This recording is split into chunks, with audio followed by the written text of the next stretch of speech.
हमारे साथ में कोलकाता से सोमेन दास जी के फादर रविंद्रनाथ जी और उनकी मदर सिप्रा दास जी हमारे साथ जुड़े हैं। सो हम लोग उनसे जानेंगे कि उनके साथ क्या चीटिंग हुआ है, चीटिंग कैसे हुआ है।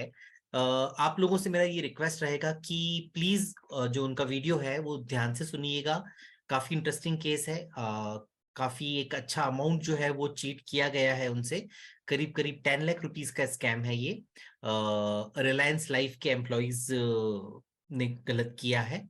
और कैसे गलत किया, क्या गलत हुआ, इस फैमिली की क्या मजबूरियां थी या अब क्या मजबूरी है, वो हम लोग सब जानेंगे इस वीडियो में। सो प्लीज वीडियो को जरूर लाइक कीजिएगा, चैनल को सब्सक्राइब कीजिएगा और वीडियो को ज्यादा से ज्यादा लोगों तक शेयर कीजिएगा, ताकि हम लोग जो है वो दास फैमिली की बात कंपनी तक, कंपनी के सीनियर मैनेजमेंट तक और साथ ही साथ गवर्नमेंट ऑफिशियल्स तक पहुंचा सके और फैमिली को जो है वो राहत मिल सके। सो 10 लाख रुपीज एक बहुत बड़ा अमाउंट होता है। It is very important for them और हम लोग से जो हेल्प बन पड़ेगी हम लोग को करना चाहिए। सो सोमेन जी, आप बताइए लाइक आप क्या करते हैं, आपकी उम्र कितनी है, और फिर मैं फादर और मदर से बात करूंगा। हाँ, मैं अभी एक तो आईटी स्टार्टअप में हूँ। ठीक है, मैं 31 साल का हूँ। तो बीटेक किया हुआ है। बीटेक किया है आपने, 21 ईयर्स के हैं। और थर्टी आप, थर्टी सॉरी कब, 31? Okay, 30। 31 no. Yes, exact. Okay. Sir आप अपने बारे में बताइए कि आपकी उम्र कितनी है, आप कहाँ से रिटायर हुए और आपका पेंशन कितना आता है। मेरा उम्र 65 ईयर्स है। ओके, 65। 65, ठीक है।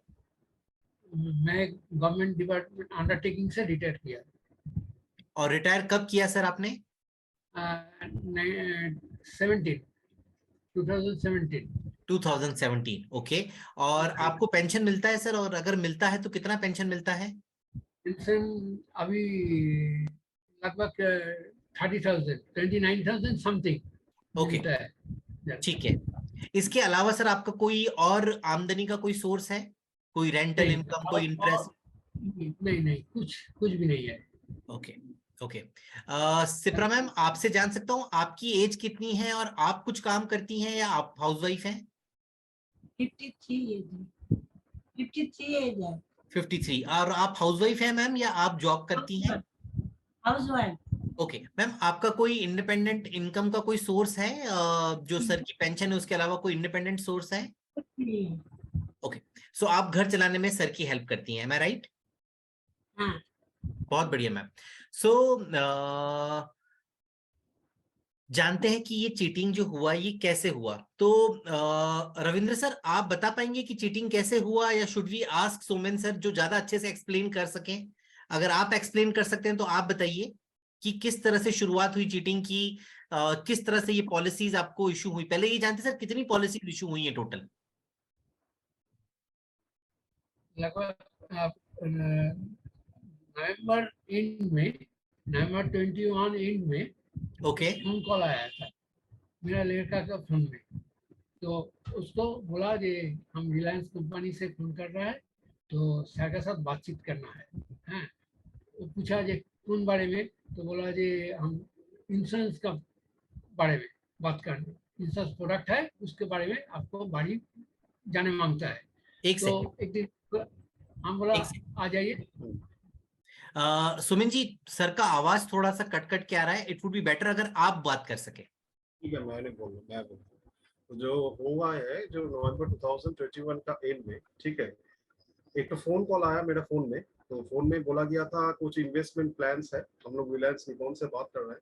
तो फर्स्ट ऑफ ऑल मैंने उसका फोन को कट कर दिया था, क्योंकि ठीक मेरे है, को लगा उसको बस स्कैम है, बस स्पैम है। बट वो लोग बार बार फोन करना है, एक बार तो सर मीटिंग तो दीजिए, तो हम लोग ज्यादा अच्छा इन्वेस्टमेंट प्लान्स है rather than बैंक और FD and all this things. तो मैंने एक तो मीटिंग अरेंज किया। तो रिलायंस से दोनों आपका रिप्रेजेंटेटिव आया मेरा घर में आके थोड़ा प्लान्स समझाया। तो मैंने कुछ नहीं तब तक डिसाइड नहीं किया। बट वो लोग इतना हम लोग को प्रेशराइज किया, एक तो प्लान ले लो, एक तो प्लान ले लो, मेरा फैमिली प्रॉब्लम्स है, मेरा जॉब छूट जाएगा, इस टाइप का बोल के मेरे को लगभग पॉलिसीज एक तो इश्यूज किया। ठीक है, एक तो पॉलिसी इशू करने के बाद फिर से मेरे को घर में आता है, एक तो अच्छा सा रिलेशन बन गया था। तो फिर से अब मेरे को घर में आता था, बहुत बार बोला था चाहे ये पॉलिसी करो वो पॉलिसी करो, हम लोग उतना इंटरेस्ट नहीं लेते थे because we have a limited amount of money. Okay, but वो लोग क्या करता है फिर एक ही प्रेशर, सर हम लोग का जॉब छूट जाएगा, प्लीज थोड़ा हेल्प कीजिए, मेरा फैमिली में बीवी बच्चे है, मैं खाना पीना नहीं पाऊंगा। तो इसके बाद ये करके करके थोड़ा बोला था ठीक है मैं तो प्लान अगर बोलना चाहते हो, तो मेरे पापा ने बोला जो प्लान दिखाओ। तो प्लान कुछ भी है थोड़ा सिस्टम में नहीं दिखाया, थोड़ा बोला जो सर रिलायंस से एक तो ऑफर चल रहा है, आप अगर ये बैंक एफडी से बहुत अच्छा है, और आप एकदम नॉर्मल एफडी की तरह कुछ लिक्विडिटी भी है, कुछ प्रॉब्लम नहीं है, थोड़ा एक बार ही प्रीमियम दोगे आप लोग, 5 साल के बाद आप पूरा amount with interest and terminal bonus आप उठा सकते हो। तो ये करके वो बोला कि आप अगर 6 लाख डिपॉजिट करो सर, 6 लाख डिपॉजिट करो, रिलायंस भी आप लोगों के तरफ से 6 लाख, उनके तरफ से 6 लाख और डिपॉजिट कर रहा है as a it's a limited offer, और ये अप्रैल और मई तक ही रहेगा। ये बोल के हम लोग को जो इतना ज्यादा 10 लाख के ऊपर का पॉलिसी करवा दिया। और सभी ट्रेडिशन, तब जब मैंने पॉलिसी बॉन्ड भी हम लोग को बहुत लेट मिला, मेरे को नहीं मिल रहा था, मैंने बहुत बार रिलायंस का बहुत ऑफिस में गया, ठीक है, कॉल भी नहीं आया उतना, क्योंकि हम लोग का जो उसका जो ईमेल आईडी था सब फिक्टिशियस था, हम लोग का पर्सनल ईमेल नहीं था। तो कस्टमर केयर का उतना भी हम लोग का मालूम नहीं था, क्योंकि मेरा थोड़ा प्रेशर चल रहा था कंपनी में, मैं उतना ध्यान नहीं दे पाया। तो जब ध्यान में आया एक दो कॉल मेरा फोन में, तब मैंने उन लोगों से बात किया जो ये पॉलिसीज है रिलायंस में, एक तो आप लोगों का आदमी ने करवा दिया था, तो ये क्या क्या इस टाइप की एफडी की टाइप है? तब लोगों ने बोला नहीं सर, ये आपको पूरा पॉलिसी देना पड़ेगा, हमारा 10 लाख इंटू 7, और कुछ एक तो पॉलिसी आई गेस 10 साल के लिए है, तो लगभग करीब आप पूछ लीजिए 70 to 80 लाख। तो ये तो बहुत, हम लोग की टाइप जो एम्प्लॉय है जो जॉब करता है उसके बहुत एग्जॉर्बिटेंट है। तो मैंने बोला जी ये क्या पॉलिसी आप क्या कर सकते हो, आप लोग क्या उधर से कंटिन्यू कैंसिल करवा सकते हो ऑनलाइन? बोले नहीं सर, आपको ब्रांच में विजिट करना पड़ेगा। तो वो लोग ने कोई एड्रेस दिया था मेरे को, तो मैंने भी देखा गूगल में, जो रिलायंस का जो ऑफिस है यहाँ पर रीजनल ऑफिस है वो पार्क स्ट्रीट में। तो पार्क स्ट्रीट में मेरा मम्मी पापा गया था, वो करीब आप लोग मेरे को डेट एग्जैक्ट याद नहीं है, बट वो आपका गया था पिछले 2022 में, आपका जून जुलाई उस टाइप का गया था। तो वो लगभग आपका 1 मंथ का जब बॉन्ड मेरे को मिला, उसका 1 मंथ का टाइम का अंदर तो गया था। बट रिलायंस ऑफिशियल्स ने मेरा मम्मी पापा को पूरा दोपहर से लेके आपका 7 बजे तक बिठा कर रखा without any help. They actually didn't cancel the policies, free look period में था, बट फिर भी पॉलिसीज कैंसिल नहीं किया। तो जो मेरा जो ब्रांच से वो लोग पॉलिसीज करवा गया था, जो एम्प्लॉय ने, वो उसका मैनेजर आया, पापा को कुछ पेपर में लिख के दिया, जो आपका पॉलिसीज का जो थोड़ा कैलकुलेशंस दिया, थोड़ा फिक्टिशियस कैलकुलेशंस दिया, 1 साल दिया दोगे सर, 2 साल दोगे, कुछ आपका दिक्कत नहीं, ये नॉन पार्ट पॉलिसीज है, इसमें कोई चार्जेस नहीं है, कोई सरेंडर चार्जेस नहीं है, आपका कुछ दिक्कत नहीं है, ये बोल के भेज दिए।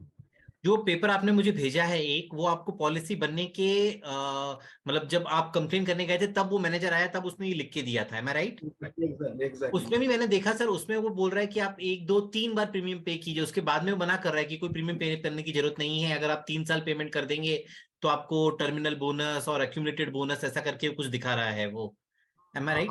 तो मैं हाँ, मैं वो डॉक्यूमेंट एक बार दिखाना चाहूंगा ऑडियंस को, आप लाइन पे रहिएगा। सो ऑडियंस, ये एक बड़ा इंपॉर्टेंट डॉक्यूमेंट के बारे में बात कर रहे हैं हम लोग।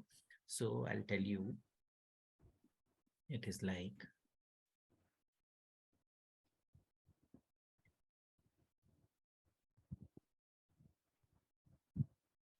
ये एक हैंड रिटन डॉक्यूमेंट है। ये पॉलिसी बनने से पहले नहीं, जब सर मई या जून में जब शिकायत करने गए थे, कौन सा महीना बताया आपने, कब शिकायत करने गए थे सर आप? लोग मई में गया था, मई 2022 या मई 2023? 23 तो आया ही नहीं है, सॉरी 2022, ठीक है। सो मई 2022 में आप शिकायत करने गए थे। उसके बाद में ये लेडी है कोई जो आपके पास आई थी, जिन्होंने ये लेटर साइन भी किए हैं, उनका नाम है Sudipta Majumdar, M I right? ये आपका लेडी नहीं है, ये जेम्स है, मेल है। अच्छा, इनका नाम सुदीप्ता है, बट हाँ, सुदीप्तो मजुमदार। सुदीप्तो मजुमदार, ठीक है। और ये जो तो 3 पॉलिसी इन्होंने आपको बेची हैं, तीनों प्लान है, एक सुपर एंडोमेंट प्लान है, एक फिक्स सेविंग्स प्लान है, और वापस से इन्होंने सुपर एंडोमेंट प्लान समझाया है। सो मैं ये तीनों देख रहा था, अपन लोग एक एक करके देखते हैं। सो इसमें वो कहते हैं कि जो सुपर एंडोमेंट प्लान है उसमें आपको 2-2 लाख रुपए 2 साल जमा करवाने हैं। सम अश्योर्ड करीब 2 लाख का 10 टाइम्स यानी 20 लाख आपका सम इंश्योर्ड रहेगा। उसके बाद में तीसरे साल आपको सम अश्योर्ड का 30% मिल जाएगा यानी 6 लाख रुपए मिलेगा। Am I right? Yes exactly. चौथे साल 40% मिलेगा। इस तरह से करते करते 7वें साल के एंड में आपको टोटल 14 लाख रुपए मिलेंगे। M I right? हाँ एग्जैक्टली एग्जैक्टली। ठीक है। सो ये तो इस तरह से समझाया। फिर उसके बाद में मैं देख रहा था एक फिक्स सेविंग्स प्लान में वो ये समझाते हैं आपको। Sudipta is male, I am sorry. So 2,10,000 आप जमा करवाएंगे 8% के हिसाब से 16,800 रुपए आपका पहले साल का इंटरेस्ट होगा। तो उसके बाद में 2,26,800 हो जाएगा पहले साल के एंड में। फिर उसके बाद में 2,10,000 रुपए आप और जमा करवाएंगे, टोटल आपका इन्वेस्टमेंट हो जाएगा 4,36,000। उसके ऊपर आपको 9% इंटरेस्ट मिलेगा यानी हर साल इंटरेस्ट बढ़ता जा रहा है। पहले साल 8% है, दूसरे साल 9%, तीसरे साल 10%। उसके आगे शी सेज कि आपको कुछ जमा कराने की जरूरत नहीं है। 2022 में आपने जमा करवाया, 2023 में आपने जमा करवाया, 2024 में आपने जमा कराया। 8% से शुरू होकर 10% तक का आपका इंटरेस्ट रेट गया। उसके बाद में 10% के हिसाब से ही चलता है इंटरेस्ट। और आपको एंड में ये जो 4,20,000 आपने जमा करवाए हैं उसके अलावा 2026 में अगर आप पैसा निकलवाएंगे तो करीब 10,22,000 रुपए मिलेगा, और 2025 में निकलवाएंगे तो 9,29,000 मिलेगा। Am I right? Exactly exactly. So दोस्तों ये जो राइटिंग है ये सुदीप्ता मजूमदार जो कि कंपनी के एम्प्लॉय हैं, और ये उन्होंने तब दिया है राइटिंग में जबकि पॉलिसी बिक गई थी। उसके बाद में जब दास फैमिली गई थी अपनी कंप्लेन लॉन्च करवाने, रविंद्रनाथ जी, सिप्रा मैम, तो उन्हें सुबह से लेकर शाम तक ब्रांच में बिठाया गया, उनकी कंप्लेन नहीं ली गई। हालांकि दे क्लेम कि they were in free look period, so that is a matter of investigation for the company. So I am sure कि कंपनी में सीसीटीवी कैमरास होंगे, या सर जब गए होंगे तो सर ने अपना कोई दिस थिंग एंट्री रजिस्टर होगा, उस पर साइन किया होगा कि हम लोग आए हैं वगैरह। सो अगर कंपनी चाहेगी इन्वेस्टिगेट करना तो ये इन्वेस्टिगेट आराम से किया जा सकता है कि whether or not they approached the company in may or not, मई 2022। और अगर किया है तो उस टाइम पे कंप्लेन क्यों नहीं लिया गया, उस टाइम पे अगर पॉलिसी फ्री लुक पीरियड में था तो फ्री लुक प्रोसेस क्यों नहीं किया गया, बिकॉज फ्री लुक प्रोसेस जो है वो कस्टमर का राइट है। सो इस और उसके बाद में जो कस्टमर जो ब्रांच के एम्प्लॉई हैं सुदीप्ता मजूमदार जी, जिन्होंने ये लेटर साइन भी किए हैं अपनी राइटिंग में, अपना मोबाइल नंबर भी लिखा है। I am not disclosing the complete mobile number because I do not want to an harassment for him. So but उनका नाम क्लियरली मेंशन्ड है, Sudipta Majumdar. I am sure ये राइटिंग सुदीप्ता मजूमदार जी की है। लेटर जो ये जो पूरा लिखा है ये सुदीप्ता जी ने लिखा है, अपने राइटिंग में लिखा हाँ है। हाँ उसका हैंडराइटिंग। उसका ही हैंडराइटिंग। ठीक बात है। अब इसके बाद में दोस्तों हम लोग देखते हैं टोटल जो इनको, आई एम सॉरी,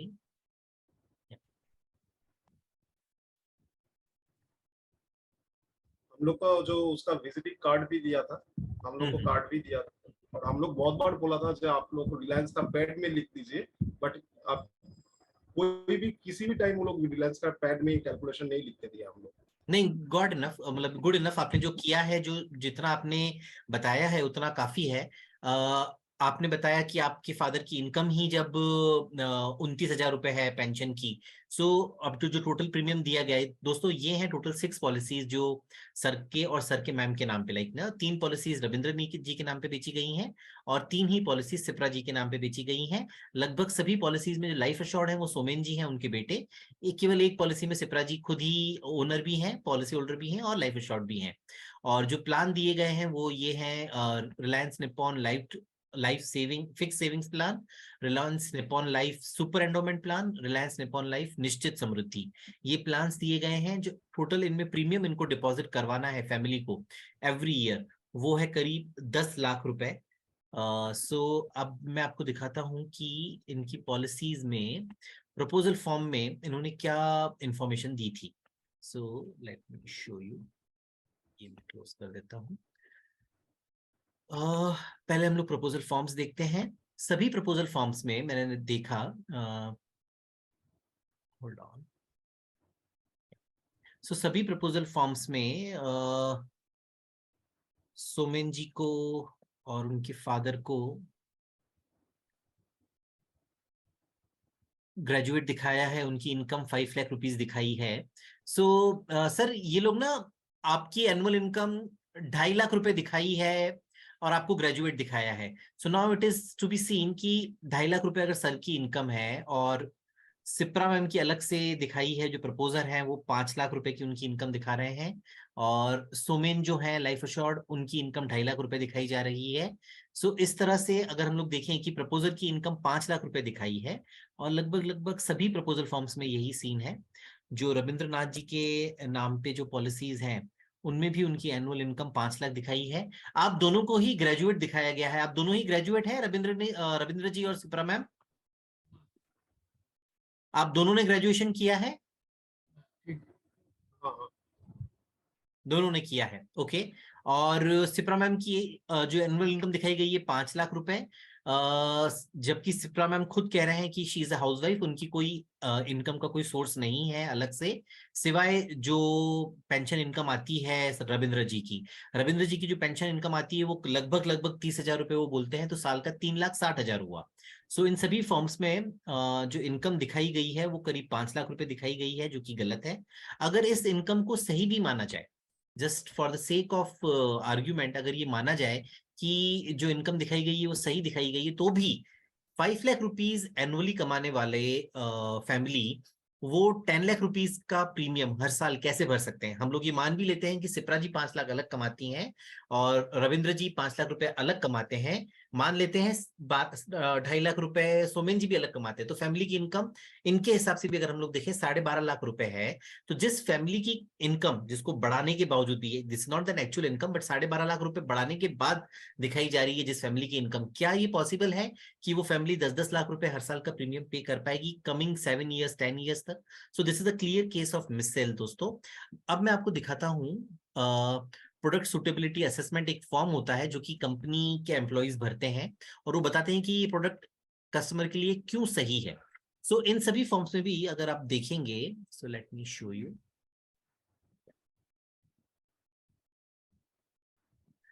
फैमिली इनकम जो दिखाई गई है, एनुअल फैमिली इनकम, वो 3 से 6 लाख रुपए दिखाई गई है, जो कि बिल्कुल सही है, यही फैमिली इनकम है। बट प्रपोजल फॉर्म्स पे अकेले बंदे की इनकम दिखाई जा रही है 5 लाख रुपए, but product suitability assessment form में 6 लाख रुपए, 3 से 6 लाख रुपए जो इनकम है एनुअल, वो सही है।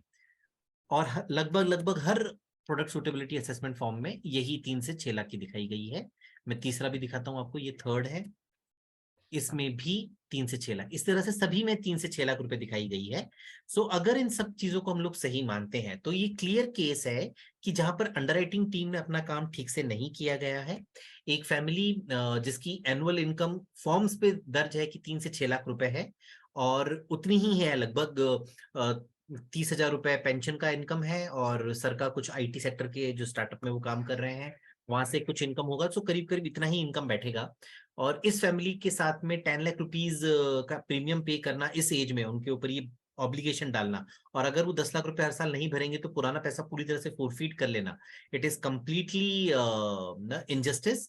और हम लोग डेफिनेटली सर इस बात को उठाएंगे, और मुझे पूरा यकीन है कि आपको सर जो IRDA के अधिकारी हैं वो आपका सहयोग करेंगे, जो कंपनी के सीनियर मैनेजमेंट है वो आपकी बात सुनेगा, और जो नॉर्म्स बने हैं नॉर्म्स में भी बहुत क्लियर है कि किसी भी व्यक्ति को अगर 1 लाख रुपए सालाना से अधिक का प्रीमियम का पॉलिसी दिया जाता है, ओके, तो ये कंपनी की जिम्मेदारी होती है कि वो ये जांचे परखे समझे कि जिस व्यक्ति 1 लाख रुपए सालाना से अधिक प्रीमियम के लिए पॉलिसी अप्लाई कर रहा है या प्रपोज कर रहा है, वो हर साल इतना ज्यादा प्रीमियम पे कर पाएगा या ना कर पाएगा, इस चीज को सुनिश्चित करना, उनका इनकम को वेरीफाई करना कि वाकई उसके पास इतने इनकम सोर्सेज हैं क्या, कि ये फैमिली 10 लाख रुपए पे कर पाएगी क्या, या सर जो है वो 5 लाख रुपए और मैडम जो है 5 लाख रुपए हर साल पे कर पाएंगे क्या।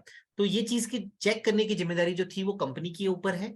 कंपनी की सेल्स टीम को एजेंट कॉन्फिडेंशियल रिपोर्ट में अपना बकायदा साइन करना होता है, कहना होता है कि यस हम लोगों ने इनकम वेरीफाई किया है। तो उन्होंने इस केस में आई एम श्योर कि यहाँ पर भी 6 केसेस में एजेंट कॉन्फिडेंशियल रिपोर्ट साइन हुई होगी, और एजेंट कॉन्फिडेंशियल रिपोर्ट गलत साइन करी गई है, झूठी साइन करी गई है, बिना इनकम डॉक्यूमेंट्स वेरीफाई करे।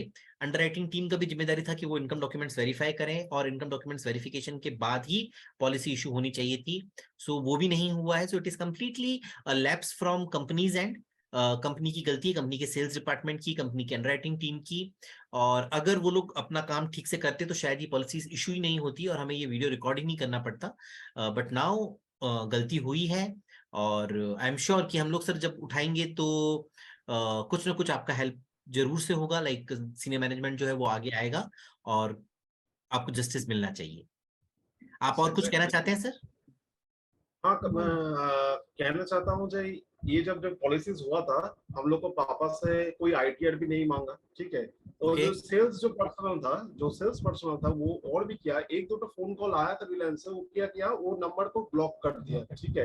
बट और उसके बाद से मेरे को पता नहीं क्या किया वो लोग इंटरनली, वो लोग कोई भी और कोई वेरिफिकेशन कॉल भी नहीं है हम लोग के।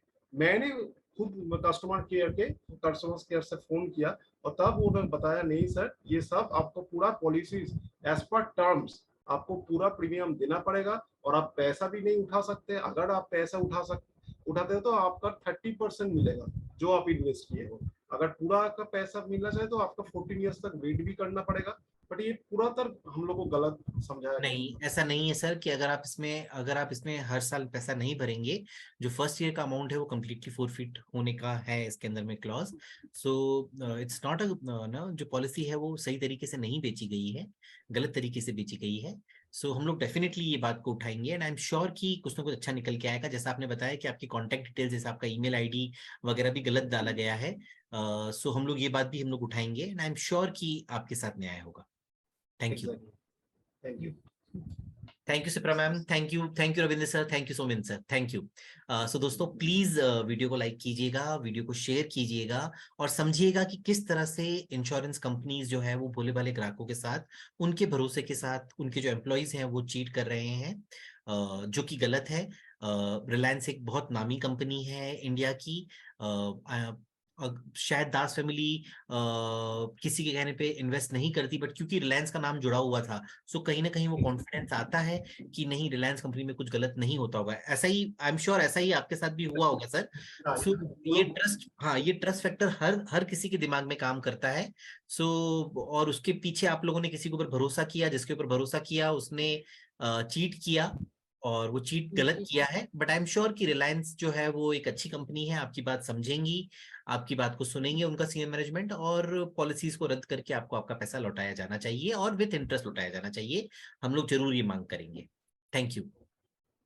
इसके अलावा और भी मैं बताना चाहता हूँ, जो सुदीप्ता मुजुमदार है, ठीक है, मैं उसका जो ऑडिटर एजेंट है राजू सरदार, वो लोग हम लोग को थ्रेटन किया, जहाँ पैसा नहीं आप निकाल सकोगे, आप किसी भी कर लो, पुलिस कर लो, कोर्ट कर लो, कुछ भी नहीं नहीं नहीं, अभी सर हम जब ये कंप्लेंट डालेंगे तो हो सकता है आपको आपस से वो लोग कांटेक्ट करें और आपको आपस से थ्रेटन करें, तो आपको किसी से डरने की जरूरत नहीं है। जस्ट रिकॉर्ड कर दिए उनके कॉल्स, अगर वो कुछ इस तरह का कुछ करते हैं तो उनके कॉल्स आप रिकॉर्ड कीजिए, हमें प्रोवाइड कीजिए, हम लोग आईआरडी के अधिकारियों तक, कंपनी के सेल मैनेजमेंट तक पहुंचाएंगे और वो लोग आपसे इस तरह से हरकत बिल्कुल नहीं करेंगे।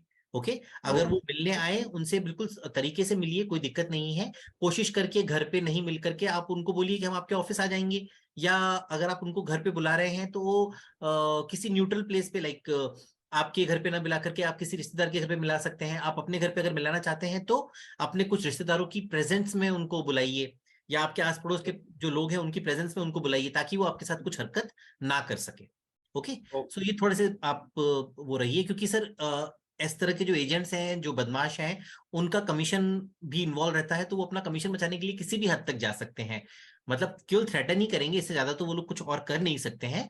But just in case if you receive any calls, threatening calls वगैरह, रिकॉर्ड कर लीजिए, ताकि अगर कल को हम लोग को एफआईआर वगैरह भी करना पड़ा तो हम लोग को वो काम आएंगे रिकॉर्डेड कॉल्स जो हैं।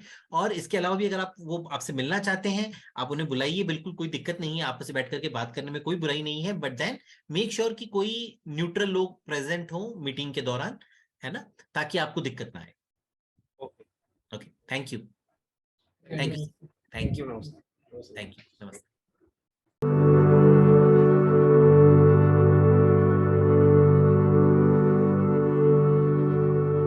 you